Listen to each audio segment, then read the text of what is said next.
Everybody loves animations. That smooth motion gives our brain a little hit of dopamine when an image fades in from the right. It's a common trick to add motion to a static website. It helps engage visitors with eye-catching animations. You probably know CSS keyframes or older on-scroll libraries such as this one. But have you ever tried making animations with Tailwind? I don't mean writing custom CSS and turning it into classes. I mean building animation states straight with Tailwind only. But before that, your subscription will help me a lot with creating new videos.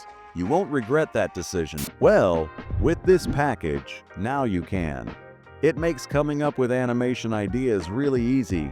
The Tailwind CSS Animate package from Rombo uses a simple syntax, comes with built-in presets, and has plenty of configuration options. We'll start by installing the Tailwind CSS-motion package. Then open your globals.css and add it as a plugin. Now you can build animations from scratch or use the included presets. For example, the pulsing loop works right away. You can mix states like opacity, position, blur, and more. You also get options like duration and delay, plus transitions to smooth things out.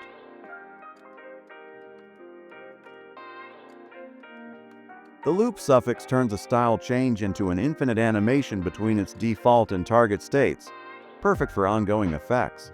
Exit animations are possible too with the out suffix. It works like other class names but runs when the element exit.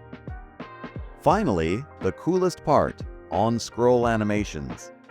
To do that, we need to modify our project a little. Install the Tailwind CSS Intersect package and register it in globals.css. Create an observer provider component to watch, scroll changes, and trigger animations.